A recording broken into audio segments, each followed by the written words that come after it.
Hello everyone, I'm Eylon Levy. Today is June 4th, 2024, day 242 of the October 7th war. This is the daily briefing of the Israeli Citizen Spokespersons Office. We're live on all social media platforms. I invite you to start sending questions and we'll answer them at the end. Yesterday, the Israel Defense Forces announced that it had confirmed the deaths of 4 Israeli hostages in the Hamas terror dungeons. The 4 hostages are Chaim Perry, 80 years old, Amiram Cooper, 84, Yoram Metzger, 80, and Nadav Popplewell, 51. Hamas seized all 4 from their homes on October 7th and abducted them into Gaza. The IDF said, based on new intelligence, that the 4 were killed together in the Khan Yunis area several months ago. What kind of monsters? What kind of barbaric savages look at men who are old enough to be their grandparents and take them hostage? The level of dehumanization on display by Hamas and its supporters on October 7th and every day since is unfathomable. Chaim Perry was a peace activist. He believed in coexistence. He volunteered to drive sick children from Gaza who came to Israel to receive medical treatment. None of that saved him. Peace activism didn't save Vivian Silva when she was burned alive in her home in Kibbutz Be'eri. It didn't save Eylon Levy, who is still a hostage in Gaza. None of this was relevant to Hamas terrorists, who see every single Israeli and every Jew as a legitimate target. All 4 of the Israeli hostages whom the IDF confirmed were killed in the Hamas terror dungeons, Perry, Cooper, Metzger, and Popplewell, were seen alive in Hamas propaganda videos. Hamas paraded Popplewell in a propaganda video released just last month. His captors wanted to trick the Israeli public into thinking that he was alive. But we now know that Popplewell was already dead when Hamas published that proof of life. Hamas is waging psychological warfare against the hostages' families, torturing them with false hope. We want our hostages home now. Hamas's backers, Qatar, Turkey, and Iran, must be pressured so they demand Hamas accept the Israeli proposal that's on the table. Iran continues to literally light Israel on fire and watch it burn. Every day, Iran's proxy army in Lebanon, Hezbollah, fires rockets, shoots anti-tank missiles, and sends suicide drones towards Israeli homes. When you see news about rocket attacks, you may see that a rocket landed in an open area. Now that's meant to be reassuring, to tell you everything's fine, no one was hurt, nothing was damaged. But now we see what landed in an open area really means. Northern Israel is on fire. Hezbollah's rockets and suicide drones strike Israeli fields and forests and start fires that spread quickly. Shrapnel from Israeli interceptor rockets that destroy the incoming Hezbollah missiles and suicide drones before they strike Israeli homes and kill Israeli families. These also start fires. It's summer here in Israel. There is no rain here in the summer. Everywhere is dry. The situation in Israel's north is untenable and unbearable. Israel is fighting fires while literally under fire. Israelis have been displaced, 60,000 of them forced to flee their homes in the north since October 8th. Every day, rockets, missiles, suicide drones from Hezbollah, Iran's proxy army in Lebanon. And everyone around the world should ask themselves, why? Why did Hezbollah choose to join the war that the Hamas rapist regime started on October 7th? Why is the government of Lebanon not doing more to stop the Hezbollah army of terror from attacking its neighbors? Why hasn't the UN Security Council demanded that Hezbollah cease fire immediately? And where are all the people marching in world capitals, screaming for a ceasefire in Gaza to save Hamas's skin? Is Lebanon not on your maps? Or might it be that you only care to demand a ceasefire when Israel is the one firing? Israel expects everyone, citizens around the world governments, to speak up every day against Hezbollah's attacks and demand that it back off from the border before Israel is forced into a major war to push it away. Because make no mistake, if Hezbollah continues to rain hellfire on northern Israel, Israel has every right to get its people back to their homes safely. Hezbollah must back off, or Israel will force it to back off. We'll now take some of your questions. Thank you. We've received a lot of questions in advance from the Instagram stories. One person asks, did the Did the EU member states offer to help fight the fires in the north? I'm not aware of any offers of help. Let's remember Israel is fighting these fires under fire. If you're talking about sending a helicopter team from Greece or Cyprus, you're asking to send them into a war zone where Hezbollah can target them with anti-tank missiles and other precision-guided missiles and suicide drones as well. That is not a safe environment that any country would be willing to send forces into. And so in the north, it looks like for now, Israel is on its own. And Israel will draw the lessons accordingly about what it means to keep our people safe if other countries are not coming to our aid. This is a question from Mayuri, who responded to the Instagram stories. Israel will likely have to build new alliances once the war is over. Who are the likely allies? I think we have allies and friends around the world, and it's important not to forget that.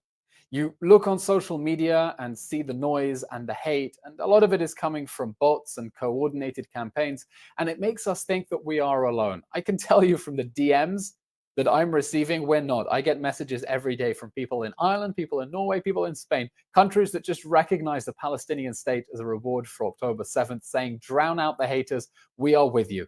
We have friends and allies in the free world, and that is where Israel belongs, in the free world, in the club of democracies. And we know that their publics are still with us, even though the opponents of Israel and its haters are louder and they're using violent intimidation to make it impossible for people to speak up for us. What we want to do, part of why we're giving you the tools to fight for us, is to show the world why Israel is doing what it's doing, why we are doing what their countries would do if they came under such attack, or why we're doing what they would like to think they would be capable of doing if they had to fight for their lives. We're not asking for sympathy, we're demanding the world's respect.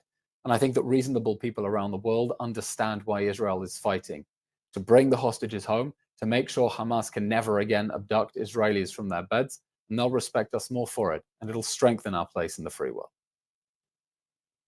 A common question on Instagram stories is there a statement from Greta Thunberg yet? Yeah, where is Greta? We really need her now for everyone saying that Palestine is an environmental justice cause. No, the ecological movement didn't care when Hamas sets southern Israel on fire, when Hezbollah sets northern Israel on fire. You can see the imagery from outer space, the massive destruction that is being caused. Need not talk about the carbon emissions, of course.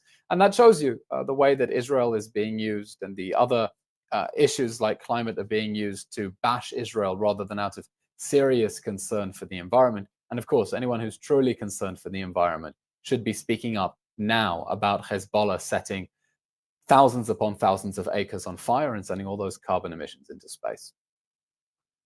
A question coming through right now on the YouTube Live. Why does the UN let Hezbollah shoot the missiles even with the UN troops there on the ground carrying out a mission? That's an excellent question, and a reminder that you can send questions on YouTube, not just on Instagram as well. There is a peacekeeping force in southern Lebanon. It's called UNIFIL. It was created after the 2006 war, and its job is to monitor Hezbollah and make sure that it doesn't move south of the Litani. Well, guess where Hezbollah is? It's south of the Litani River, right along the Israeli border. And Hezbollah shows absolute contempt for UNIFIL, treating its observers as human shields and treating the resolution as a dish rag. It's been firing rockets from literally meters away from UNIFIL positions. At the end of the day, this is a question for the Security Council. Security Council is a country on which you have China, Russia, not friends of Israel, and countries like France as well, which are also very closely associated with Lebanon as well, and should be using more pressure on Lebanon and Hezbollah to stop shooting rockets at Israel. But this is a reminder that when people talk about security guarantees for Israel, this is what it looks like. It's not an army that goes in and fights Hezbollah for Israel. It's observers whose jobs are, in the best case scenario, to write reports, but don't actually do anything to keep Israelis safe, because the terrorists are simply able to use them as human shields, hide behind them, and they're not able to fulfill their mandate. This is another question from the YouTube Live from Nikki, who asks, why is more pressure not being put on Egypt to cooperate with Israel? We need more pressure on Egypt. It was really dismaying after months of the world falsely accusing Israel of not letting aid into Gaza. Even as the number of trucks went up and up and up, and you can see the numbers, we're reaching record numbers of food trucks going into Gaza. Israel flooding Gaza with aid. UN telling a made-up story about Israel not letting aid into Gaza. But then here's what Egypt did. It shut the Rafah crossing between Gaza and Egypt, and it stopped letting trucks at the El Arish port in Egypt reaching Kerem Shalom. It not only refused to let its own crossing be used for aid, it refused to let aid reach the Israeli crossing. And we didn't have any sort of international outcry. World leaders speaking to Egypt dressed it up in the most polite diplomatic language you can expect. And that's because, unfortunately, Israel is an easy country to push around. And Egypt is a much bigger country that they treat with more respect. And we need our supporters around the world to speak up and say, no, you don't get to push Israel around. If you tell lies about Israel, we will shame you, we will call you out, we will put you in your place. And when other countries are guilty of the things that you are accusing Israel of, we demand that you criticize them accordingly. Because otherwise you're being absolute hypocrites if you're accusing Israel of restricting aid into Gaza when it's false. And then when Egypt does restrict aid into Gaza, you have nothing to say. Be loyal to your own principles. Stop scapegoating and bullying Israel.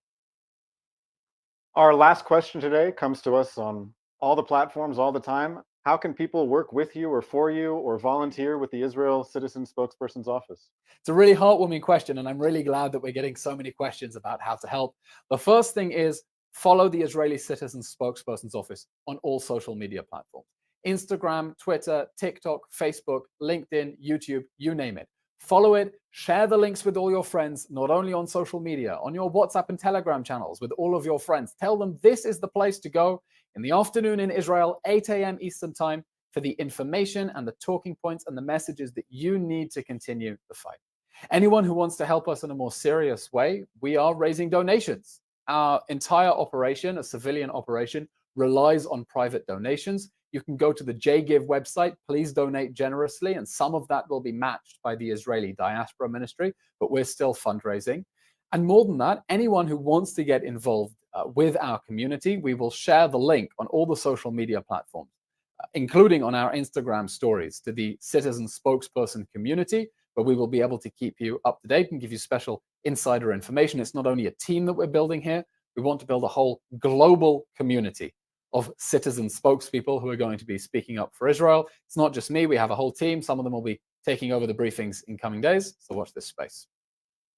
Okay, that's all we have time for. Thank you very much, everyone. We will be back tomorrow, 3 p.m. Israel time, 8 a.m. Eastern time. Thank you very much, and keep safe. Keep up the good fight. Thank you.